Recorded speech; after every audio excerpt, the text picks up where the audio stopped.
ബൈജുട്ട ഒരു ചായ എടുക്കട്ടെ? ഇപ്പം വേണ്ട. നല്ല മഴയല്ലേ ബൈജുട്ടാ, ഏലക്കായിട്ട് നല്ലൊരു ചായ എടുക്കാം. ശരി, എന്നാ പിന്നെ ഒരു ചായ എടുക്ക്. ആ ബൈജോട്ടാ, ശാലിനി പുതിയ സോപ്പ് വാങ്ങിയെന്ന് തോന്നുന്നു. നല്ലോണം പതപ്പിക്കുന്നുണ്ടല്ലോ. ഇവിടെ നിന്ന് പറയുന്നത് ഷബീറേ, ശാലിനിയെ അഡ്വാൻസ് സാലറി ചോദിച്ചിട്ടുണ്ടായിരുന്നു, അപ്പൊ കൊടുത്തിട്ടില്ല. അതിനുള്ള ചായയാണ് ശാലിനി ഇപ്പോൾ പതപ്പിച്ചുകൊണ്ടിരിക്കുന്നത്. ചായയും പപ്സും നല്ല രസമുണ്ടാവും ബൈജുട്ടാ. അപ്പുറത്തെ ഒരു പപ്സ് വാങ്ങട്ടെ? ശാലിനി നീ എന്തോ നല്ല പതിവുള്ള സോപ്പ് വാങ്ങിയെന്ന് ഇവർ പറയുന്നത് ഉള്ള തന്നെ? സോപ്പാ? ഞാൻ സോപ്പൊന്നും വാങ്ങില്ല ബൈജുട്ടാ.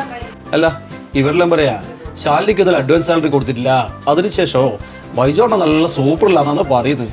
ശരിയാണോ ശാലിനി? സോപ്പിക്കുന്നല്ലോ ബൈജുട്ടാ, ഞാനെപ്പോഴും ഇങ്ങനെ തന്നെയല്ലേ. അതെ അതെ, ഞാനിപ്പോൾ കാണുന്നതാണല്ല. ശരി, ഞാൻ മാനേജർ പറഞ്ഞിട്ടുണ്ട്, അവിടെ പോയിട്ട് സാലറി വാങ്ങിക്കോ. ഓക്കെ.